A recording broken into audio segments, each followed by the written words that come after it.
kamu udah kirim pertanyaan, aku akan jawab semuanya. Di video kali ini aku akan jawab 6 pertanyaan dari teman-teman semua di sini yang cocok untuk teman-teman yang udah punya basic piano tapi pengen upgrade skillnya. Ini pertanyaan yang paling sering muncul di akademi aku dan kemungkinan besar kamu juga punya pertanyaan yang sama. Jadi kita langsung masuk videonya. Pertanyaan pertama, kalau ganti genre di satu lagu biar flowing gimana triknya? Contohnya dari walking bass, dari swing.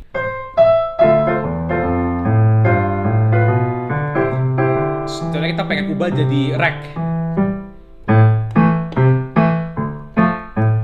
Itu kan kita beda genre. Biar flowingnya gimana? Triknya adalah ya udah sesimpel kita ubah aja. Patternnya pas di transisi itu kita diem. Jadi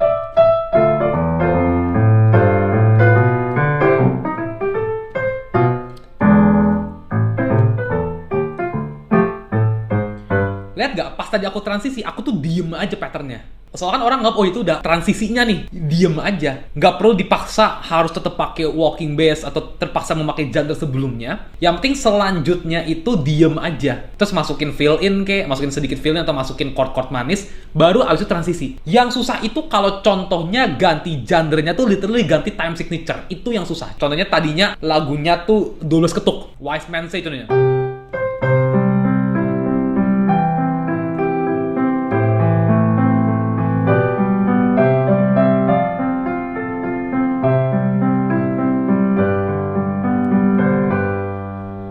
Tapi itu contoh lagu yang 12 ketuk. 1 and 2 and 3 and 4 ada 12 ketuk tuh. Tapi pas kita udah main, kalau pengen transisi ke genre yang beda ketukan, contohnya kita berubah jadi begini. Yang tadi begini, kita pengen ubah.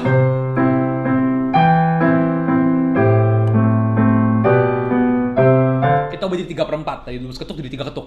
Itu yang emang susah. Jadi tapi tetap sarannya tuh tetap sama. Sarannya adalah ya udah diem aja sih in general.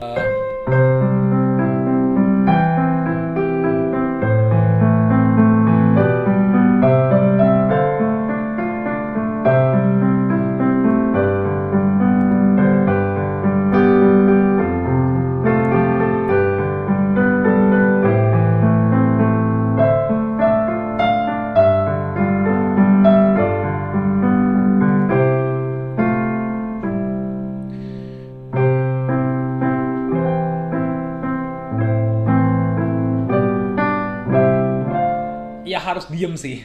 Jadi tadi aku diem aja. Itu pun pas udah diem pun pas transisi agak feels off, tapi orang tuh udah lebih kebiasa. Pertanyaan kedua, cara belajar fill in. Untuk belajar fill in, kita harus tahu dulu tipe-tipe dari fill in. Arti fill in itu adalah kalau contohnya nih, kita suatu lagu nih. Pas ada bagian diemnya, itu kita bisa memasukkan yang namanya fill in. Kita memasukkan not manis di saat lagi ada gap atau di bagian dimana belum ada melodi apa-apa kita masukin tuh. Itu arti fill in. Fill in itu sebenarnya kebagi jadi beberapa tipe. Ada fill in yang general, jadi fill in yang semua chord tuh fill innya bisa sama. Itu fill in yang gampang untuk pemula. Ataupun juga fill in yang susah, yang spesifik. Ada pergerakan chord baru dia bisa masuk fill in. Contoh, fill in yang general 1752 ini sering sekali menjadi fill in manis ya. Jadi kalau aku main,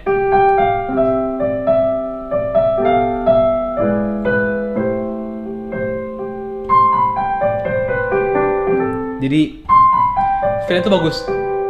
Fill in yang spesifik itu adalah fill in di mana kita memasukkan suatu not atau melodinya itu tuh sesuai dengan chordnya. Contohnya aku punya progresi chord dari 4 ke 3 ke 2 ke 1. Itu aku bisa nih masukin fill in kayak begini.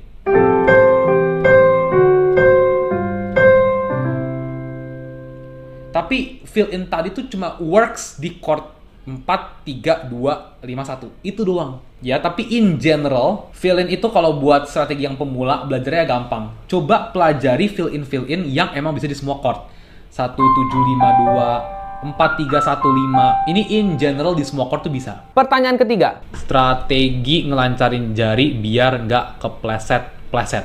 Menurut aku buat teman-teman di sini yang otodidak ataupun yang belum pernah dapat background klasik, sebenarnya menurut aku bukan nggak butuh, tapi Menurut aku ada yang simplified way-nya untuk ngelatih jari biar nggak kepleset-kepleset. Kita bagi dua tangan dulu, ada tangan kiri sama tangan kanan. Karena kan kalau tangan kiri itu kan gunanya buat main gaya ngiring. Sebenarnya, ngelatih paling efektifnya adalah coba try to stretch your hands aja. Contoh, kita main pattern 1, 5, 3. Ini menurut aku pemanasan atau senam jari yang cukup bagus. Kenapa? Karena pas kita extend ini kan, kita gimana caranya biar muternya tuh pas jatuh di tiganya. Ini kalau kita latih nih, pas pemanasan nih, contohnya pemanasan sebelum sesi mulai. Coba aja urutan.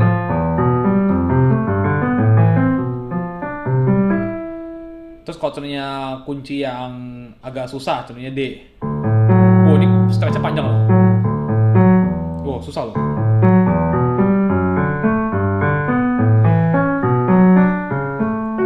Sorry. Susah. Apalagi kalau D flat. Udah yang hitam semua. Wow, susah. Ini susah.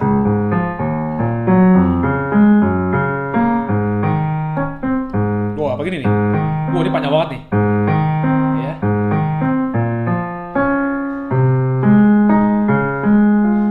Right? Susah.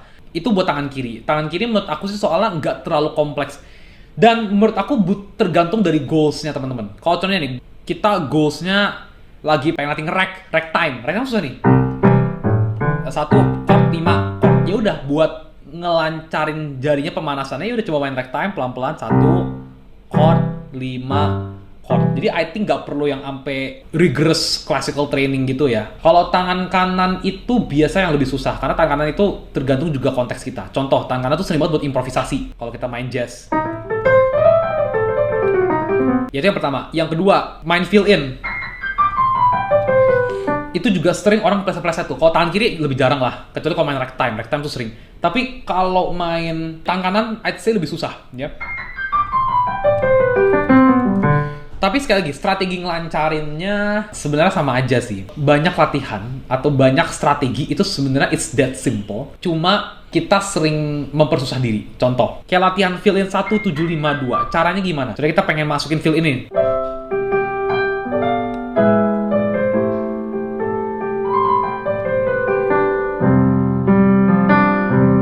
Itu kan aku lancar banget tuh. Bagi teman-teman yang belum lancar, mungkin sebenarnya solusinya adalah teman-teman nggak perlu cari solusi gimana. Oh, apakah aku harus latihan Hanon, latihan... Nggak usah sebenarnya. Tapi triknya adalah repetisi plus main lambat. Sebenarnya itu doang sih. Menurut aku jadi strateginya literally repetisi dan main lambat. Pertanyaan keempat. Cara ngebedain lagu yang kita dengar itu time-nya 6/8 atau 3/4. Jadi 6/8 atau 3/4 itu tuh sebenarnya it's two different concepts. Bahkan feel-nya different. Ya tapi I get it kenapa orang sering salah. Tapi intinya begini. Jadi lagu 6/8 itu intinya tuh dia ketukannya seperti ini. Isinya tuh 1 and 2 and. Sebenarnya lagunya tuh 2 ketuk sebenarnya. 1 and 2 and. Ya. Kalau 3/4 ini nih 1 and 2 and 3 and. 1 and 2 and 3 and. Ya, jadi harus tahu bedanya dan ini sangat jelas bedanya. Kalau 6/8 1 and 2 and. Jadi sebenarnya 2 ketuk, cuma di dalam satu ketuk itu ada 3. Jadi kalau 3/4 beda 1 and 2 and 3 and itu 3/4.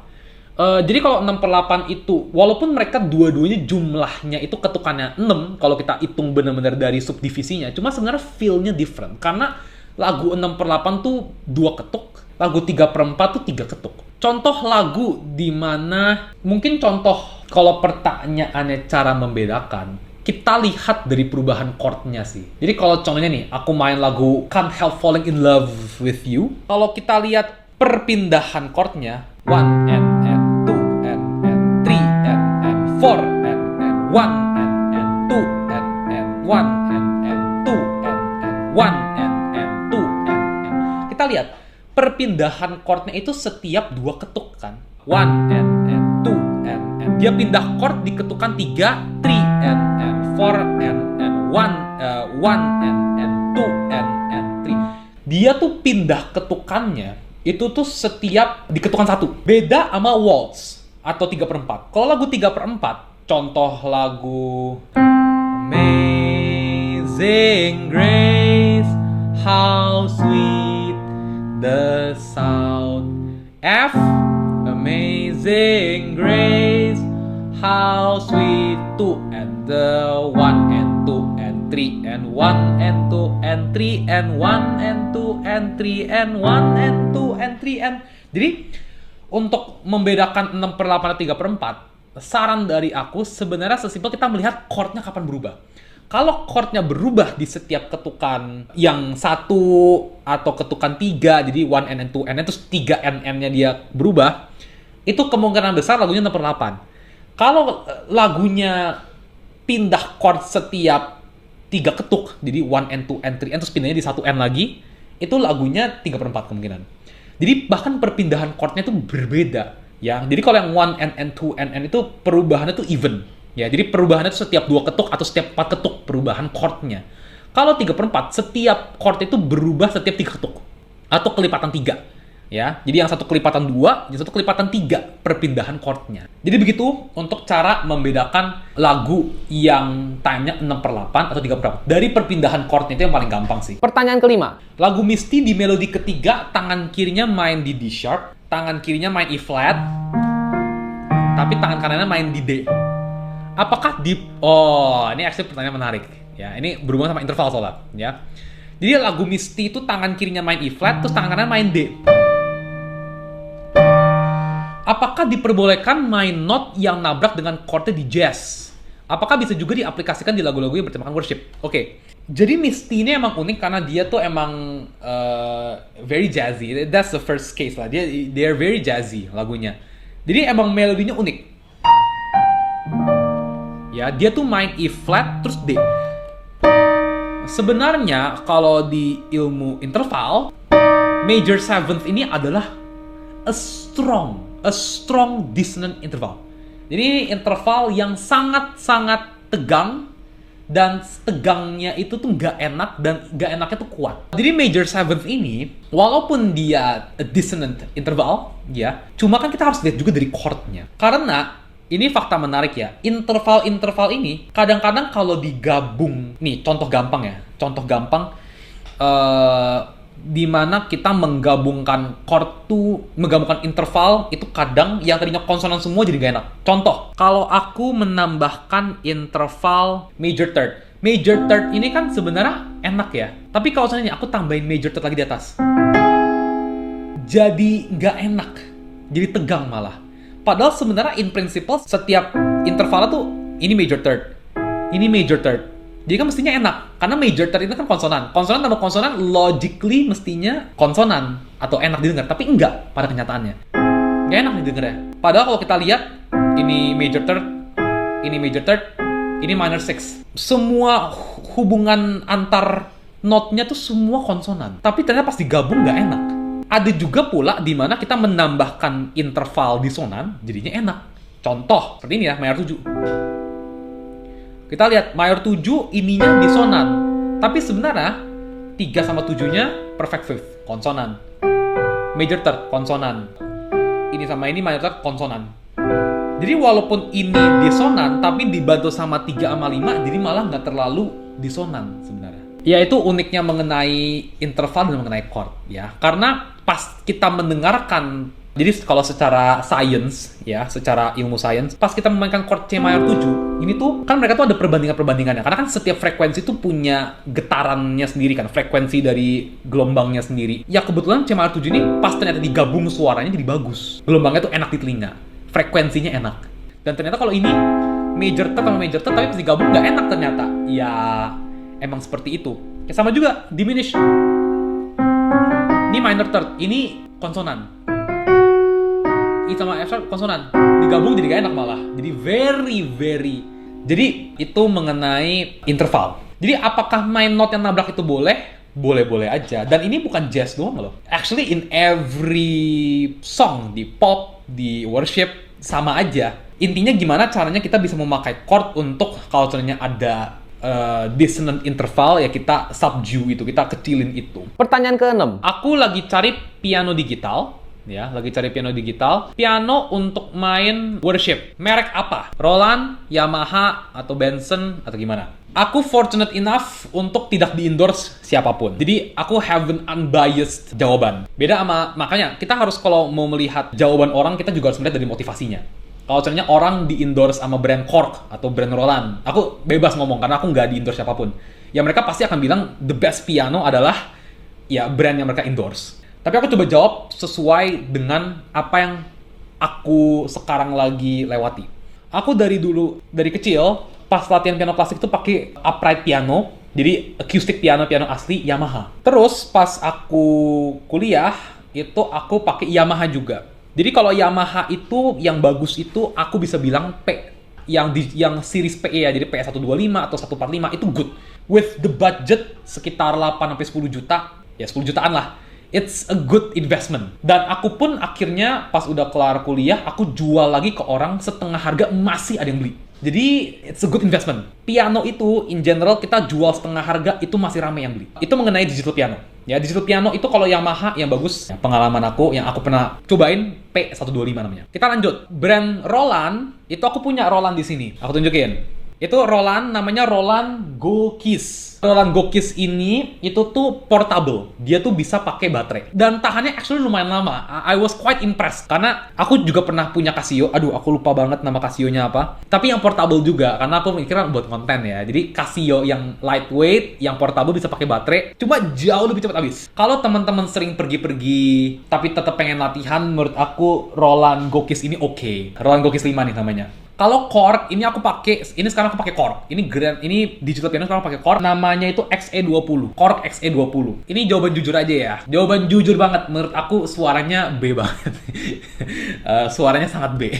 Dibanding Yamaha, Yamaha jauh lebih bagus. Karena menurut aku, piano itu tuh yang penting adalah yang pertama feel-nya, yang kedua adalah suaranya. Itu menurut aku yang penting adalah itu. Untuk konser terakhir kali 17 Agustus di Lipo Mall, itu aku pakai Kawai MP. Itu Kawai, itu disponsor oleh bos Kawai Indonesia lah, namanya Kak Alfred Sugiri. Mungkin bagi teman-teman sini yang klasik mungkin tahu, yang berkecimpung di klasik tahu ya, namanya Alfred Sugiri, renowned pianis lah. Itu yang stage pianonya itu emang bagus. Emang bagus, tapi emang harganya mahal banget. Aduh, lupa juga berapa ya, puluhan juta lah, puluhan juta, mahal. Aku pas ngisi masterclass di Roland, itu aku pakai Roland RD. Serinya berapa? Lupa. Jujur lupa. Tapi RD yang paling mahal. Itu juga bagus. Suaranya bagus. Tapi ya, kalau Dian punya itu Juno. Nah, Juno itu merek Roland juga. Roland Juno itu lebih ke synthesizer juga. Nggak ada speaker internal. Ya udah, nggak apa-apa. Ya harus beli speaker eksternal aja. Cuma make sure juga harus dicek itu. Harus dicek itu ya. Kalau cari piano digital, untuk main worship, aduh sebenarnya sangat tergantung dari budget sih lebihnya. Karena ada harga ada kualitas. Jadi kalau makin mahal ya logically pasti lebih bagus, featuresnya lebih banyak. Cuma menurut aku general aja, kalau entry menurutku 10 juta sih udah bagus banget sih. 10 million rupiah itu udah oke. Very oke. Very oke. Mereknya apa aku bebasin ke teman-teman. Menurut aku the best judge for teman-teman beli piano adalah teman-teman cobain sendiri. Datang aja ke tempat Yamaha, Kawai, Kawai juga ada yang seri ES, itu juga harganya 10 jutaan. Roland, Korg, Casio, whatever it is, teman-teman cobain aja datang. Ya teman-teman coba-cobain aja. Karena I think piano itu is a big investment lah. 10 juta is a big number.